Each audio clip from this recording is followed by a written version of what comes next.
subscribe, like, comment, and hit that bell. What's up, science lovers? Welcome to Flimdog Science. Today we're going to be looking at, does the slinky defy gravity? We'll probably be using the lab, so let's get those lights on. If you've never seen how the slinky defies gravity, let me show you the basic.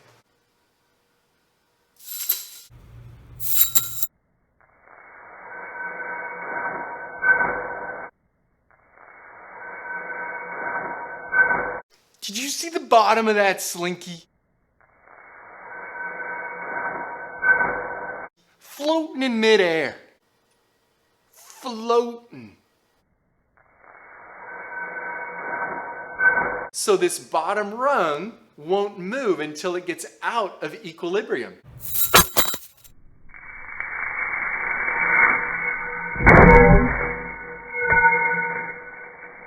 Let's test now and see if the bottom edge of the slinky is falling at the same rate of gravity that we'd expect from a normal object. We'll drop the ball at the same time as the slinky is released and see if they hit at the same time. Which is going to hit first?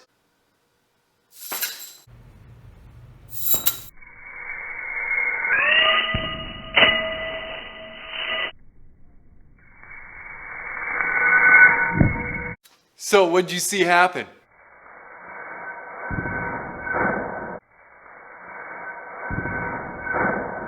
I literally argued with a teacher about this before. They said they hit at the same time. I said, no, they did not. They said, yes, they did. I said, look at the footage. They said they hit at the same time. I said, we're watching the footage. And I was like, what? We're looking at footage. The ball is hitting before the slinky. They're not hitting at the same time. Although, to be fair, there is something kind of counterintuitive about this. That's why it's kind of a cool phenomenon. But I mean, look at the footage.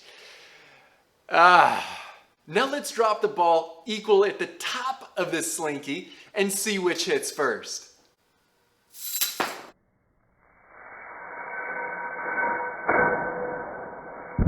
So when we drop the ball, even at the bottom of the slinky, the ball hits first. When we drop the ball, even at the top of the slinky hits first.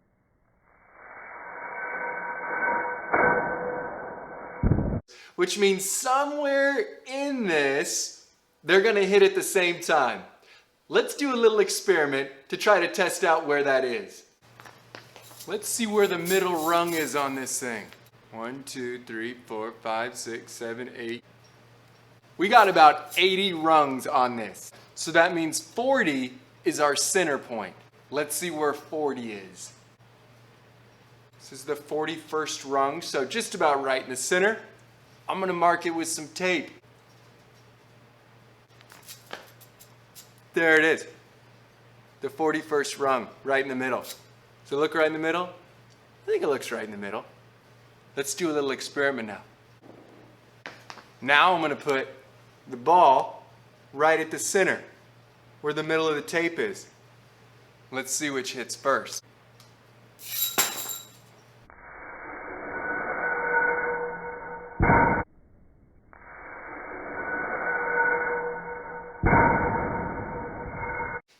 So check it out. We just figured out some really cool stuff without even doing any math. I'm sure there's some cool math we could do, but I think it simplified our lives a little bit just to use our comparison weight. Because what happens? We drop the weight at the bottom, the weight hits first. We drop the weight from the top, the slinky hits first. But we drop the weight from right at the center of mass of that slinky, they hit at the same time. So what's that telling us about the slinky? Is it defying gravity? I'll let you connect those dots. I'm just kidding. I'll tell you what I think it means. The bottom of the slinky is falling slower than gravity. The top of the slinky is falling faster than gravity. And again, why is that? It's because of the tension in the spring. The spring is pulling up on the bottom, which is countering the force of gravity going down. So it's not going to fall at the same rate of gravity at this bottom point. The top is going to fall faster than gravity because the top is not falling just with the force of gravity, it's falling with the force of tension pulling down also. So what about this point in the middle? That is the center of mass. The center of mass hits at the same time as the weight. The slinky center of mass is falling at the same rate of gravity, which is pretty cool. Let's diagram out what's going on. I think there's a lot of cool things. So let's make sure it's all really clear, and then you can correct me and maybe we can make an even better little diagram next time. I know there's a few things I'd like to add now after going through it. Gravity defying slinky. What a rad little phenomenon. Let's draw our slinky. And once we have the slinky, we're going to put 3 points on it. A point on the top that we'll think about, the bottom, and then the center of mass point right there. So we have these gaps that we see, and the gaps are related to the tension that's present in the spring. So big gap is going to be a large force of tension that's there from that spring, whereas at the bottom, there's small gaps, so there's little forces of tension that are present there. Now let's get a little bit of background. Why does an object accelerate at all? If we think about Newton's second law, force is equal to mass times acceleration, so an unbalanced force is going to lead to an object accelerating in the direction of that force. If we have a stationary hanging object, we have the force of gravity pulling down on that object and the force of tension pulling upwards. And those two things are equal because it's in static equilibrium and not moving. So when you cut the rope holding the object, what happens now? Now there's only the force of gravity, so it's greater than the force of tension. So the object's going to accelerate in the direction of that force of gravity. So acceleration's 9.8 meters per second squared. But what if we pull down on the object also while it's accelerating? Now the force of tension is added to the force of gravity, so the object acceleration is greater than 9.8 meters per second squared. And we'll see that with the slinky here. So we have our slinky that's being pulled up with the force of tension balanced by the force of gravity. Those two things are equal at the start when it's not moving. And then we let go. Once we let go, the force of tension pulling down on the slinky comes into play, and that force of tension on the top will be leaving. So the tension pulling down and the force of gravity pulling down are both going to pull that slinky down. And at the bottom, there's very little mass below, so there's a small force of gravity pulling down.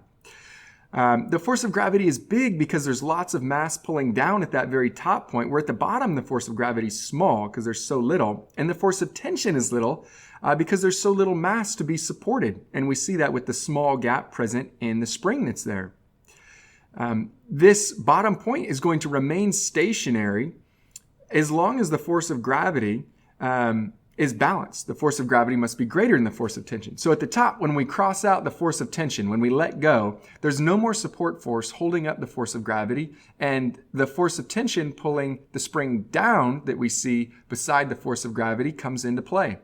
So what happened with our experiment? When we dropped a weight, and we'll move our point out also, that's the black dot, the force of gravity is pulling the weight down, but the spring is being pulled down by gravity and the force from the spring. So both force of gravity and the tension force from the spring are pulling down.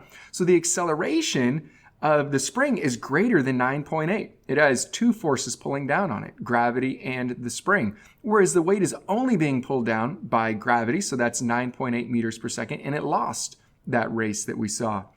Whereas at the bottom, we had, if we pull our little dot out and do a little, do our weight race, who did we see win? We saw the weight win here. So the spring is pulling up on a point while gravity's pulling down, and the weight only has gravity pulling down. So the acceleration is less for the spring because it has this force of tension pulling up. It's slowing down that force. You can think about it slowing down or reducing that force of gravity going down.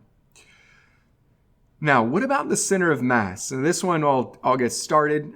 There's more I'd like to add, but I had to stop. We have our point that we pull out, and the weight that's being pulled down by the force of gravity. It's suspended until the slinky collapses to that point. So while it's suspended, it has the force of tension going up, and the weight gets to start immediately. So the weight's going to start falling while the point on the spring is waiting for the spring to collapse and get to that point. Once the slinky is collapsed, now the center of mass can start to fall, but it's not falling according to gravity. It's falling according to gravity, the force of gravity, and the force of tension that's going down. So it's going to have an acceleration greater than that 9.8. while the weight is just 9.8. So now it's going to start catching up to our weight as it falls. So we'll see that it's a little bit lower. It's starting to catch up now. It has the force of gravity and force of tension, but the tension is decreasing because we have smaller little gaps that are there. So our acceleration is actually decreasing, still greater than 9.8, but not quite as great as it was in that middle frame. And the force of gravity of the weight is still 9.8 meters per second. And our very last one, now they have totally caught up to each other. We have the force of gravity pulling down on both and acceleration. Both are 9.8 meters per second, but the tension going down is now gone. So both objects are now falling at 9.8 meters per second squared. So does the slinky defy gravity? The top of the slinky falls faster due to the force of tension and force of gravity pulling it down. The bottom of the slinky floats because the force of gravity is static with the force of tension up until the slinky collapses. So it falls slower than expected at that point. The entire mass fall at the expected acceleration of gravity when the center of mass is considered. That's a wrap for today. Hopefully that was fun for you. I don't have that center of mass accelerating like some other folks do. I didn't see that in my slow-mo. Doesn't mean it didn't happen, but I didn't see it, so I didn't toss it in my diagram. Hopefully, if you enjoy that, just go ahead and knock that subscribe button, and we'll get rocking and rolling again soon.